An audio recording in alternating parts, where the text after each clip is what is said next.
আজকের খুতবায় আমি সূরাতুন নাহলের একটিমাত্র আয়াত নিয়ে কথা বলবো। সূরাতুন নাহল কোরআনের ১৬তম সূরা আর এটি ৭২ নম্বর আয়াত। আমি শুরুতেই এর অনুবাদ করছি। আল্লাহু জাআলা লাকুম মিন আনফুসিকুম আজওয়াজা, আর আল্লাহ তোমাদের জন্য তোমাদের থেকে জোড়া সৃষ্টি করেছেন। ওয়া জাআলা লাকুম মিন আজওয়াজিকুম বানিন, এবং তোমাদের যুগল হতে তোমাদের জন্য সন্তান সৃষ্টি করেছেন। ওয়া হাফাদা, এবং যারা তোমাদের সেবায় নিয়োজিত। এর অর্থ নাতি নাতনিও হয়, একটু পরে নিয়ে কথা বলছি। তাহলে এর দ্বারা সন্তান সন্ততি এবং নাতি নাতনিও বোঝায়। ওয়ারাযাকাকুম মিনাত তাইয়্যিবাত, সকল উত্তম ও পবিত্র উৎস থেকে তিনি তোমাদেরকে রিজিক দিয়েছেন। আফাবিল বাতিলি মিনুন, এত সব কিছুর পরেও কি তারা ভিত্তিহীন বাতিল জিনিসের উপর বিশ্বাস করবে? অবিনিয়ামাতিল্লাহি হুম ইয়াকফুরুন, আর আল্লাহর অনুগ্রহকে তারা অস্বীকার করবে। এই আয়াতটি মূলত আল্লাহ আযজা ওয়া জাল্লার পক্ষ থেকে একটা গভীর অর্থপূর্ণ বার্তা। আমি আশা করছি যে কয়েক মিনিট আপনাদের সাথে ব্যয় করব। এই সময়ে অন্তত আমরা আয়াতটির কিছু অংশ নিয়ে আলোচনা করতে পারবো, নিশ্চিতভাবে সবকিছু না। কোরআনের বিভিন্ন স্থানে আল্লাহ আমাদের প্রতি তার অনুগ্রহের কথা জানিয়েছেন। তিনি আমাদের চারপাশে যে সুন্দর সুন্দর জিনিসগুলো সৃষ্টি করেছেন, যা আমাদের সেবা দিয়ে যাচ্ছে বা কল্যাণে আসছে, আর আমাদের উচিত এগুলো নিয়ে ভাবা এবং এগুলোর জন্য আল্লাহর নিকট কৃতজ্ঞ হওয়া। স্পষ্টত এই আয়াতের মূল কথাও আল্লাহর প্রতি কৃতজ্ঞ হওয়া, কারণ আয়াতটি শেষ হয়েছে একথা বলে অবিনিয়ামাতিল্লাহি হুম ইয়াকফুরুন, যে তারা আল্লাহর অনুগ্রহের প্রতি কৃতজ্ঞ। যদি এখান থেকে একটু পেছনে এসে লক্ষ্য করেন তাহলে বুঝতে পারবেন এই আয়াতে যা কিছু বর্ণিত হয়েছে সবকিছুর জন্য আমার আল্লাহর প্রতি কৃতজ্ঞ হওয়া উচিত। তাহলে স্পাউস, স্বামী এবং স্ত্রী, সন্তান, নাতি নাতনি ছাড়িয়ে আরও যারা আছে, একটু পরে এ নিয়ে কথা বলছি, আমার জীবনের সকল মানুষের জন্যই আমার কৃতজ্ঞ হওয়া উচিত। এটা তো দেখা যাচ্ছে বিশাল একটা চ্যালেঞ্জ, কারণ একটা আপেলের জন্য কৃতজ্ঞ হওয়া খুব সহজ, একটা গাড়ির জন্য কৃতজ্ঞ হওয়া খুব সহজ, কারণ গাড়িটা আপনি যা চান তাই করে। আবার খাবারের জন্য কৃতজ্ঞ হওয়া অনেক সহজ, কারণ এটি আমাদের সাথে সাথে পুষ্টি যোগায়। আপনার চাকরির জন্য কৃতজ্ঞ হওয়া সহজ, কারণ দিন শেষে আপনি বেতন পাচ্ছেন। কাপড়ের জন্য কৃতজ্ঞ হওয়া সহজ, এটি আমাদেরকে ঢেকে রাখে এবং ক্ষতিকর জিনিস থেকে সুরক্ষা দেয়। তো এমন সব জিনিসের জন্য কৃতজ্ঞ হওয়া খুবই সহজ, যেসব জিনিসের সুবিধা আমি তাৎক্ষণিকভাবে প্রত্যক্ষ করি, কিন্তু আমি বুঝতে পারছি না স্বামী, স্ত্রী, সন্তান এদের জন্য কিভাবে কৃতজ্ঞ হব। মানে বিষয়টা বেশ জটিল আকার ধারণ করতে পারে। সিরিয়াসলি, আপনি তাদেরকে দেখেছেন? তারাও আশীর্বাদ। আপনি আমার বাবাকে চেনেন, উনিও কি আশীর্বাদ? আমার বাচ্চাদের কখনো দেখেছেন তারা কিভাবে আমার সাথে কথা বলে জানেন? তারা আমার জন্য অনুগ্রহ। এদের জন্য আমার কৃতজ্ঞ হওয়া উচিত। আমার জন্য আয়াতের অর্থ বলে দেওয়াটা খুব সহজ। এই যে আল্লাহ চান আমরা যেন কৃতজ্ঞ হই আমাদের স্বামী বা স্ত্রীর জন্য, সন্তানদের জন্য, নাতি নাতনিদের জন্য। প্রসঙ্গত এখানে আরো জটিল এবং মজার একটা ব্যাপার আছে। হাফাদাহ নাতি নাতনি অর্থে ব্যবহৃত হয়। প্রকৃতপক্ষে এটি হাফিদের প্রচলিত বহুবচন। হাফিদ একবচন মানে নাতি, বহুবচন আহফাদ এবং হুফাদা, যার অর্থ নাতি নাতনিরা। আর হাফাদাহ সম্পর্কে আত-তাবারি সহ অনেকে বলেন কুল্লু মান ইউইন ওয়া ইয়াখদিম, অর্থাৎ যারাই আপনার কোনো কাজে এসেছে, যাদের সাহায্য পেয়েছেন আপনার বৈবাহিক আত্মীয়তার কারণে, এমন প্রত্যেকে যারা আপনাকে সাহায্য করেছে বা যাদের সাথে আত্মীয়তার বন্ধনে যুক্ত হয়েছেন বিয়ে করার কারণে, তারাই মূলত হাফাদায়ের অন্তর্ভুক্ত। তাই অনেক আগেই মুজাহিদ শ্বশুরবাড়ির আত্মীয়দের হাফাদায়ের অংশ বলেছেন। তাহলে এই যে কোরআনে শ্বশুরবাড়ির আত্মীয়দের নিয়েও আয়াত আছে, কারো মনে যদি জিজ্ঞাসা থাকে এ নিয়ে, ব্যাপারটা আরো জটিল আকার ধারণ করে, কারণ শ্বশুরবাড়ির আত্মীয়দের নিয়েও আমাদের কৃতজ্ঞ হওয়ার কথা। কি সিরিয়াসলি? এই মানুষগুলোর জন্য এত কিছু সহ্য করার পর এদের জন্য কিনা আমাকে কৃতজ্ঞ হওয়া উচিত? এই কারণে যখন আমি বলি আমরা একটি আয়াত পড়তে পারি, অনুবাদ করতে পারি এবং সামনে এগিয়ে যেতে পারি, অথবা থেমে গিয়ে বলতে পারি একটু থামুন, কি এটা আমার ব্যাপারে বলছে? এটা নিশ্চয়ই অন্য কারো সম্পর্কে বলছে। তাদের নিশ্চয়ই এমন সন্তানরা আছে যাদের জন্য তাদের কৃতজ্ঞ হওয়া উচিত, কারণ তাদের বাচ্চারা ভালো। তাদের বাচ্চারা আমারগুলোর মতো নয়। তাদের জীবনসঙ্গী নিশ্চয়ই তাদের অনেক প্রশান্তি দেয়, আমার জীবনসঙ্গী নয়। আমারগুলো কেবল আমাকে দুশ্চিন্তা এবং কষ্ট দেয় আর তর্ক করে। তাদের কাছ থেকে শুধু এটাই পাই। তারা তো আমাকে কৃতজ্ঞ হওয়ার কোনো কারণই দেয় না। ওরা সহজে কৃতজ্ঞ হতে পারে কারণ ওরা আল্লাহর নিয়ামত পেয়েছে, কিন্তু আমার পক্ষে তো এই পরিবারের জন্য কৃতজ্ঞ হওয়া সম্ভব না। আমার জীবনে তো তাদের মতো শান্তি নেই। আল্লাহ এখানে এরকম কোনো ব্যতিক্রম তৈরি করেননি। প্রসঙ্গত তোমাদের যাদের ভালো সন্তান, ভালো নাতি নাতনি, চমৎকার শ্বশুরবাড়ি এবং অসাধারণ স্ত্রী আছে, তাদের উচিত কৃতজ্ঞ হওয়া। বাকিরা অনলাইনে অভিযোগ করতে পারো আর এই নিয়ে মিম বানাতে পারো। না, এভাবে কোনো পার্থক্য করা হয়নি। এটা সবার জন্য বলা হয়েছে। আমরা যদি ব্যাপারটা নিয়ে আরেকটু গভীরভাবে চিন্তা করি, নবীদের জীবনী অধ্যয়ন করলে আমরা দেখব অনেক নবীদের স্ত্রীরাই তাদেরকে কষ্ট দিয়েছেন। যেমন নূহ আলাইহিস সালাম, লূত আলাইহিস সালাম। কিছু নবীদের সন্তানেরা তাদের কষ্ট দিয়েছেন, যেমন নূহ আলাইহিস সালাম, ইয়াকুব আলাইহিস সালাম, তাদের সন্তানেরা কষ্ট দিয়েছেন। ইব্রাহিম আলাইহিস সালাম আশঙ্কায় ছিলেন যে তার নাতিরা বা ভবিষ্যৎ প্রজন্ম শিরকে লিপ্ত হবে, আর এটাই সত্য হয়েছিল ইব্রাহিম আলাইহিস সালামের বংশধরদের নিকট থেকে। তো এগুলো সবই বাস্তবতা। আল্লাহর চাইতে বাস্তবতা সম্পর্কে বেশি কেউ জানে না। আর সেই রবই এই আয়াতের শেষে আমাদের কৃতজ্ঞতা প্রকাশ করতে বলেছেন। তাই আজকের খুতবায় প্রথমে আমি আপনাদের কাছে ধাঁধার মতো প্রায় ব্যাপারটা বর্ণনা করতে চাচ্ছি, কিভাবে আমরা এর সমাধান করব বা কিভাবে আমরা এর প্রকৃত অর্থ বুঝব। কারণ আল্লাহ আজ্জা ওয়া জাল্লা আমাদের আদেশ করছেন বা তিনি মূলত অভিযোগ করছেন যে আফালা ইয়াতাদাব্বারুনাল কুরআন আম আলা কুলুবিন আকফালুহা, তারা কি কোরআন নিয়ে গভীরভাবে চিন্তা করে না, নাকি তাদের অন্তরে নিজস্ব তালা পড়ে গেছে যে যদি আল্লাহ যা বলেছেন তা নিয়ে চিন্তা করতে অপারগতা জানাই এবং গভীরভাবে না ভাবি, তাহলে সম্ভবত আমার অন্তরে হয়তো এখনো কোনো তালা পড়ে আছে, হয়তো আমি মন দিয়ে বিষয়টা ভাবছি না, নিজের জীবনে এর বাস্তব প্রয়োগ ঘটাচ্ছি না, ফলে এর গভীর অর্থ আমি বুঝতে পারছি না। আমি দোয়া করছি আমরা তার আয়াত নিয়ে গভীরভাবে চিন্তা করার সময় তিনি যেন আমাদের সবার অন্তরের তালা খুলে দেন। এখন আসুন আমরা আবার আয়াতে ফিরে যাই, এর শেষাংশে একটু মনোযোগ দেই। তিনি বলেছেন আফা বিল বাতিলি ইউমিনুন ওয়া বিনিআমাতিল্লাহি হুম ইয়াকফুরুন, তারা কি মিথ্যায় বিশ্বাস করবে? আশ্চর্যজনক একটা বাক্য, তারা কি মিথ্যায় বিশ্বাস করবে? এমন আয়াতের ক্ষেত্রে আপনি কল্পনা করতেন যদি আয়াতের শুরুটা শিরক বা মিথ্যা প্রভু নিয়ে হতো এবং বলা হতো যে তারা আল্লাহ ছাড়া অন্য কারো ইবাদত করে, এরপর তারা বাতিলে বিশ্বাস করে, এমন একটি জায়গায় আলোচনাটি যথোপযুক্ত ছিল। কিন্তু আলোচনাটি এরকম নয়। কথাটা এমন ছিল যে তিনি তোমাদের মধ্য থেকে তোমাদেরকে দিয়েছেন স্ত্রী, সন্তান, নাতি নাতনি, শ্বশুরবাড়ি, বড় পরিবার এবং যারা তোমাদের সহযোগিতা করে এসব, এবং তারপর বলা হলো এরপরও কি তারা বাতিলকে বিশ্বাস করবে? সুবহানাল্লাহ, এই কথাটা এখানে কেন? তো আরেকটা ধাঁধা, আমি একটা ধাঁধার উপর আরেকটা ধাঁধা যোগ করছি, তাই না? তারা কি মিথ্যায় বিশ্বাস করবে? এখানে মিথ্যার বিপরীত হলো সত্য, তাই না? আফাবিল বাতিলি ইউমিনুন ওয়া বিল হাক্কি হুম ইয়াকফুরুন, তারা কি মিথ্যায় বিশ্বাস করবে আর সত্যকে অস্বীকার করবে? কারণ মিথ্যার বিপরীত হলো সত্য। কিন্তু আল্লাহ সত্য শব্দটি বলেননি, বরং তিনি বলছেন আল্লাহর অনুগ্রহ। তিনি আল্লাহর অনুগ্রহ বলছেন এর পরিবর্তে। আর যদি আপনি আল্লাহর অনুগ্রহ শব্দটির বিপরীত শব্দ নেন নাকবা, তখন এর অর্থ দাঁড়াবে তারা কি কাঠিন্যতায় বিশ্বাস করবে? তারা কি এমন জিনিসের উপর ঈমান আনবে যা তাদেরকে কষ্ট দেয়, মাসায়েব? আর তারা কি আল্লাহর অনুগ্রহ অস্বীকার করবে? হয় আপনি সত্যের বিপরীতে মিথ্যা বলবেন, না হয় অনুগ্রহের বিপরীতে কষ্ট। অথচ আল্লাহ কিন্তু এভাবে বলেননি, তিনি এগুলোকে একত্রিত করেছেন। আর আয়াতের মূল অর্থ বোঝার জন্য আমরা এখান থেকেই শুরু করব। সচরাচর ভাষা ব্যবহারে আমরা কোনো শব্দের সরাসরি বিপরীত শব্দ ব্যবহার করি, দিন রাত, ভালো মন্দ, এগুলো সরাসরি বিপরীত। কিন্তু কোরআনে আল্লাহ মাঝে মাঝে একটু জটিল বিপরীত ব্যবহার করেন। তিনি এভাবে বলেন না যে এর বিপরীত বি, তিনি বিপরীত বোঝাতে এমন ভিন্ন আঙ্গিকে আমাদের চিন্তা করান যা একমাত্র তিনিই পারেন। এখানে আল্লাহ আপনাকে আমাকে শেখাচ্ছেন যে এই আয়াতে মিথ্যার বিপরীত হলো আল্লাহর অনুগ্রহ, সত্য নয়। আর আল্লাহর অনুগ্রহ মূলত সত্যের বিকল্প হিসাবে ব্যবহৃত হয়। এই ধারণাটি খুবই শক্তিশালী। সত্যের আরবি হলো হক, আবার হক এর অর্থ উদ্দেশ্যপূর্ণ। তাই হক অর্থ কেবল সত্য নয়, উদ্দেশ্যপূর্ণও হয়। যেমন আল্লাহ বলেন খালাকাস সামাওয়াতি ওয়াল আরদা বিল হক, তিনি বিশেষ উদ্দেশ্যে আকাশসমূহ এবং পৃথিবী সৃষ্টি করেছেন। এখানে উদ্দেশ্য বোঝাতে কোন শব্দটি এসেছে? সত্য, হক। সুতরাং হক শব্দের দুইটি দিক আছে। তো আসুন এই আয়াতটি এই দৃষ্টিকোণ থেকে চিন্তা করি।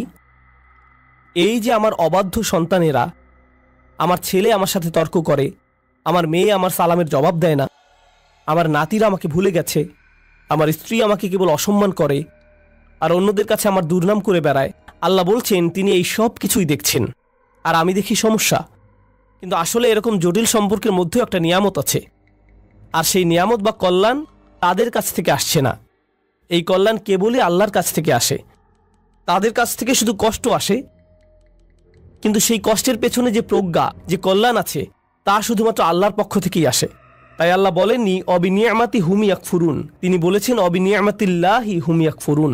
তিনি নিয়ামাকে তার নিজের সাথে সম্পৃক্ত করেছেন। তিনি নিয়ামতকে যুক্ত করেননি তাদের সাথে, করেছেন নিজের সাথে। তাই আমরা এখন গভীরভাবে চিন্তা শুরু করা উচিত। পরিবারের ভেতর যত ঝামেলাপূর্ণ কথাবার্তা হয়, যত ঝামেলাপূর্ণ পরিস্থিতি আমাকে মোকাবেলা করতে হয়, সবগুলো নিয়ে। তাই আমরা একটু পেছনে সরে এসে আমাদের দৃষ্টিভঙ্গি বদলাবো নিজেদের পরিবার নিয়ে। কারণ এই আয়াতটি আমাদের বৃহত্তর পরিবার সম্পর্কেই। মূলত বেশিরভাগ মানুষের ক্ষেত্রেই যদি জীবনের কিছু নিয়ে অভিযোগ করার থাকে, অর্থনৈতিক বা স্বাস্থ্যগত ব্যাপার ছাড়া যদি তাদের জীবনে কোনো মানুষ নিয়ে অভিযোগ করার থাকে, সেই মানুষটি সম্ভবত নিজ পরিবারের কেউ। জীবনের অধিকাংশ নাটকের অবস্থান এখানে। জীবনের সকল চাপের উৎপত্তি এখান থেকেই।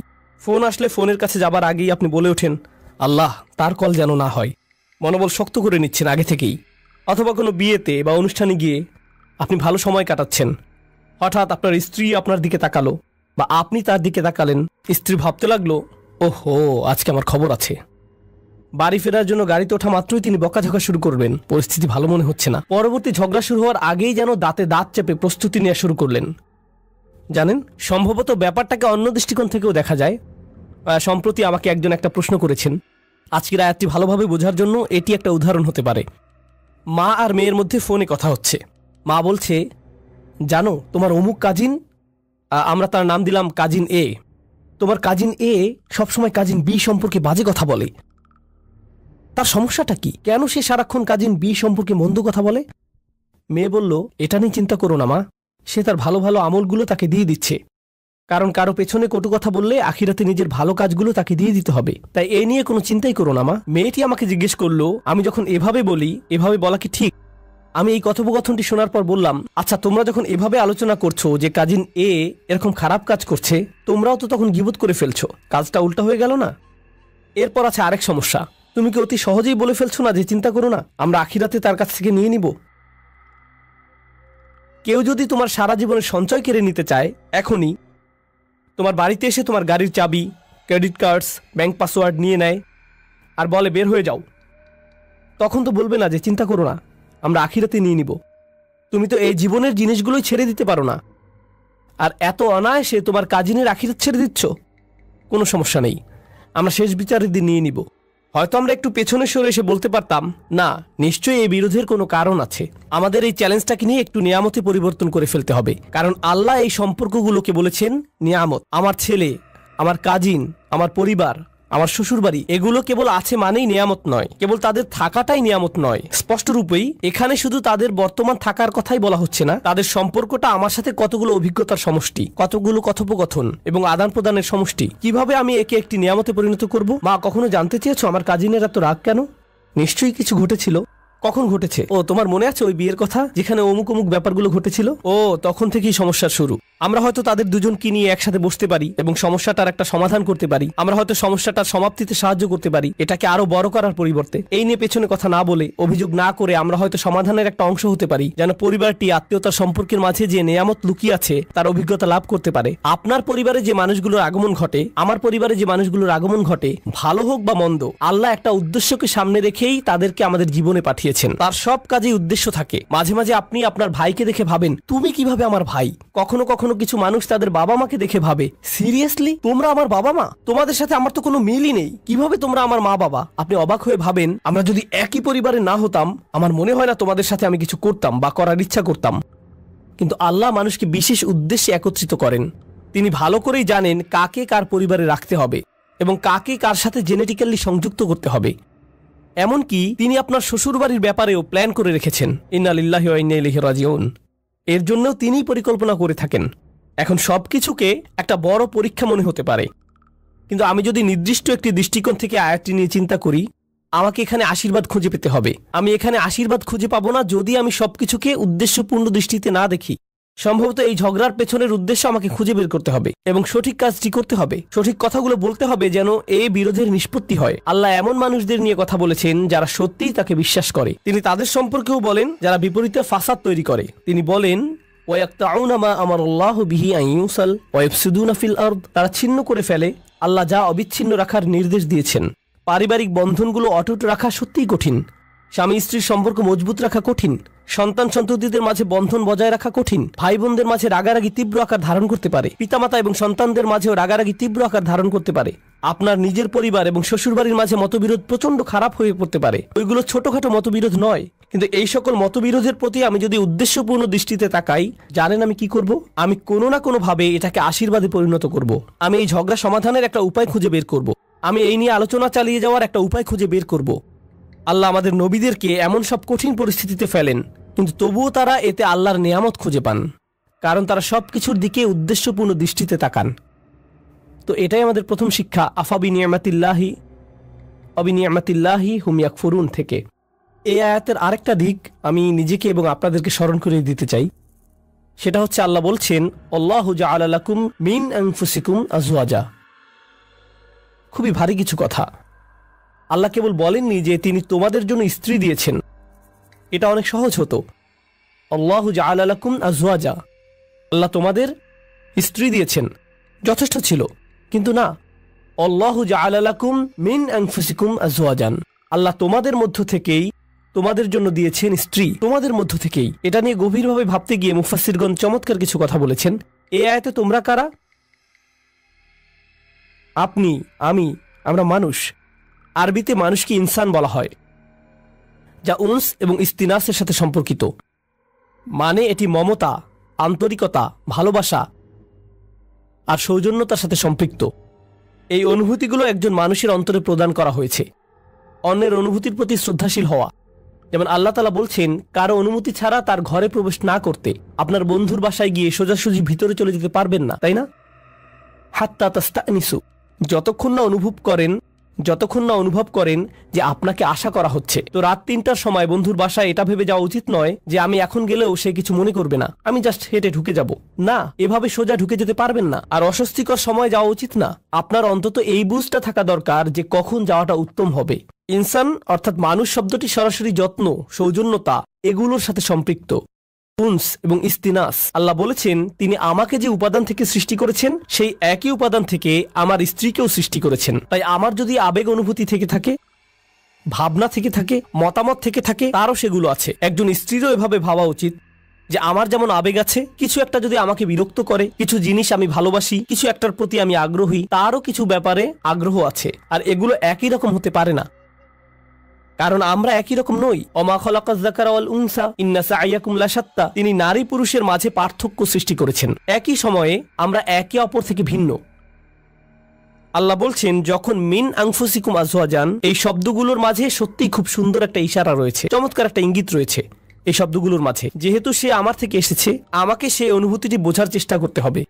যদি সে কষ্টদায়ক কিছু বলে, কোথা থেকে এর উৎপত্তি হলো, কোন অনুভূতি থেকে এই আচরণের উৎপত্তি হলো, কোন কারণে সে এটা বলল, সে খারাপ এজন্য এটা বলেনি, সে রকচটা এজন্য এটা বলেনি, এগুলো সহজ উত্তর, তাই না? সে অহংকারী তাই সে সব বলছে। সম্ভবত এর পেছনে যাকে আপনি অহংকারী বলছেন হয়তো তীব্র মনোবেদনা রয়েছে। আপনি আপনার মতো করে মনোকষ্টের সাথে ডিল করেন, আর সে তার মতো করে ভিন্ন একটি উপায়ে মনোকষ্টের মোকাবেলা করে। তার মনোবেদনাটা হয়তো কষ্টদায়ক শব্দের মাধ্যমে প্রকাশিত হয়, বা শব্দগুলো আপনার কাছে বেদনাদায়ক মনে হয়। যদি আমরা এই ইস্তিনাসের চর্চা করি, তাহলে আমাদের পারিবারিক সম্পর্কগুলোতে আপনি আপনার ছেলের আচরণকে অসম্মানজনক আচরণ হিসেবে দেখবেন না। আপনি দেখবেন এই অসম্মানজনক আচরণের পেছনে নিশ্চয়ই কোনো কারণ আছে যার সমাধান হওয়া জরুরি।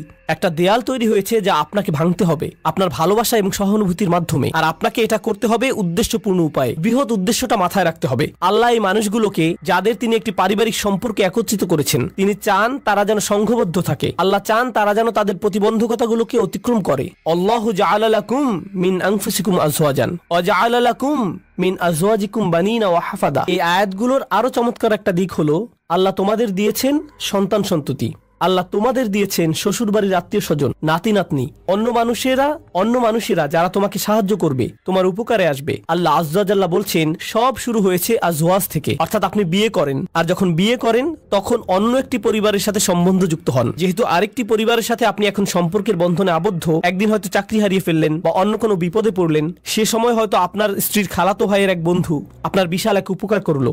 জানেন, এই যে সম্পর্কগুলো তৈরি হয়েছে, যেগুলোর মাধ্যমে আল্লাহ আপনাকে সাহায্য করেন, রিজিক প্রদান করেন, এমন সব উপায়ে যা ছিল অকল্পনীয় শুধু ওই আত্মীয়তার কারণে, কারণ ওই আত্মীয়তার মাধ্যমে কানেকশন তৈরি হয়েছিল। তো আল্লাহ আমাদের বলছেন এই সম্পর্কগুলোর দিকেও তাকাও। মানুষের সাথে যে সম্পর্কগুলো তোমাদের আছে আর তোমাদের জীবনে ওই সম্পর্কগুলোর প্রভাব, এগুলো সবই আল্লাহর প্ল্যান। তিনি এগুলো প্রদান করেছেন। যে মানুষগুলো আমার জীবনে এসেছে তিনি সেগুলো প্রদান করেছেন।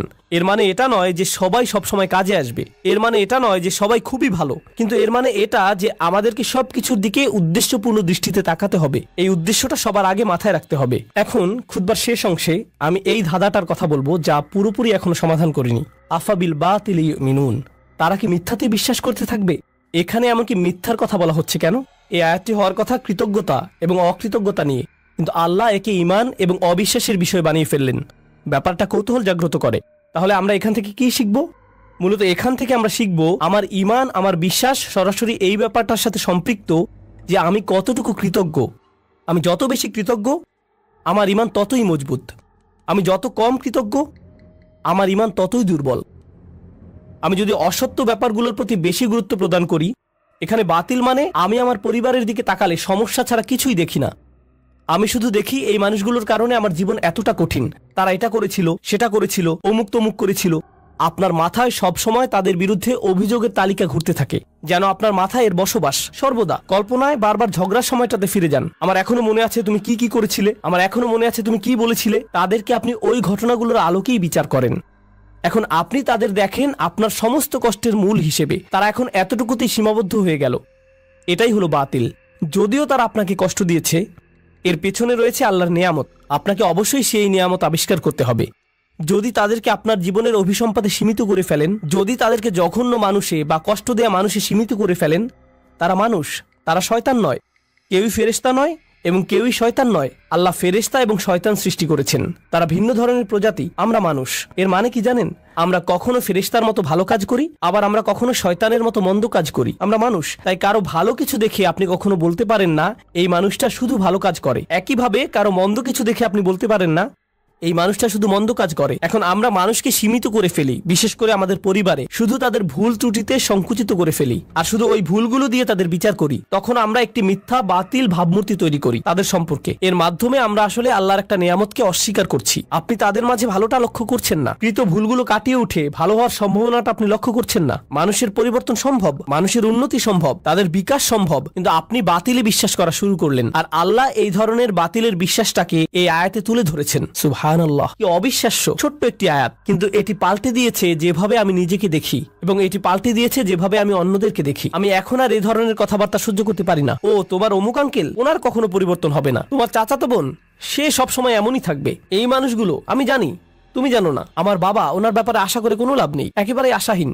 কাউকে এভাবে আশাহীন বলার আমরা কে? কারো ভবিষ্যৎ নির্ধারণ করার আমরা কে? আফাবিল বাতিলি মিনুন অবিনিয়ামাতিল্লাহি হুম ইয়াকফুরুন। আল্লাহ আজ্জা জাল্লাহ আমাদেরকে সত্যিকারের মমতা দান করুন এবং কৃতজ্ঞতা দান করুন যে পরিবার তিনি আমাদের দান করেছেন তার জন্য। আল্লাহ আজ্জা জাল্লাহ আপনাকে দান করুন প্রজ্ঞা, শক্তিমত্তা এবং হেদায়েত, যেন পরিবারের ভেতরের চ্যালেঞ্জগুলো কাটিয়ে উঠতে পারেন, যেন ব্যাপারগুলো নিয়ে অর্থপূর্ণ গভীর আলোচনা করতে পারেন উদ্দেশ্যপূর্ণ উপায়ে আপনার পরিবারের সাথে। সবসময় যেন মনে রাখতে পারেন এই সকল চ্যালেঞ্জের পেছনে উদ্দেশ্য আছে। হয়তো বাহ্যিক দৃষ্টিতে কঠিন মনে হতে পারে, কিন্তু এর পিছনে আছে আল্লাহর নিয়ামত। আল্লাহ আজ্জা জাল্লাহ আমাদেরকে ওই নিয়ামতটা দেখার সুযোগ দান করুন এবং যেন কখনো এটা অস্বীকার না করি। আল্লাহ আমাদেরকে তাদের অন্তর্ভুক্ত না করুন যারা মিথ্যা দোষারোপ করে তাদের প্রিয়জনদের যে ভুলগুলো তারা করেছিল তার জন্য, আর আমরা তাদের উপর তা আরোপ করি, আর তাদেরকে সেটা নিয়ে চিরকাল বেঁচে থাকতে হয় আমাদের ভুল অভিযোগ আরোপ নিয়ে। এই ভুলটাই ইয়াকুব আলাইহিসসালামের সন্তানরা করেছিল। তারা তাদের বাবার উপর ভুল একটি অভিযোগ আরোপ করেছিল, ইন্না আবানা লাফি যালালিম মুবিন। আমাদের বাবা বিভ্রান্তিতে হারিয়ে গেছেন, কারণ উনি ইউসুফকে বেশি ভালোবাসেন। উনি অন্যায্য, আমাদের বাবা অন্যায্য এবং বিভ্রান্ত, এটাই আসল কথা। উনি অন্য যা কিছুই বলেন, উনি এসব বলেছেন কারণ উনি ইউসুফকে বেশি ভালোবাসেন। আমি ওনার উপদেশ শুনি না, কারণ আমি জানি উনি পক্ষপাত দুষ্ট। আমি জানি এখন যেহেতু তারা ওনাকে পক্ষপাতী হিসেবে কল্পনা করে নিয়েছে, ওনার ব্যাপারে একটি বাতিল ধারণা এঁকে নিয়েছে। একই কাজ আমরাও আমাদের পরিবারের সদস্যদের সাথে করতে পারি। আমরা তাদের শরীরে একটি বাতিল স্টিকার লাগিয়ে দিতে পারি। এখন তারা যাই বলুক এগুলোর কোনো অর্থ নেই, কারণ আমরা ইতিমধ্যে মেনে নিয়েছি তাদের সব কথা সেই একই ভুল জায়গা থেকে এসেছে। তাই আমি দোয়া করি পরস্পরের প্রতি এমন করা থেকে আল্লাহ আমাদের রক্ষা করুন এবং আমাদের পরিবারগুলোকে একত্রিত করে তুলুন। আল্লাহ আমাদেরকে সাহায্য করুন যেন কাটিয়ে উঠতে পারি এবং সুস্থ হতে পারি ওই ব্যথাগুলো থেকে যা আমরা তাদের কাছ থেকে পেয়েছি, এবং তিনি আমাদেরকে যে নিয়ামত দান করেছেন তার জন্য যেন সত্যিকার অর্থে কৃতজ্ঞ হতে পারি। বারাকাল্লাহু লি ওয়া লাকুম ফিল কুরআনিল হাকিম ওয়া নাফা'নি ওয়া ইয়্যাকুম বিল আয়াতি ওয়া যিকরিল হাকিম।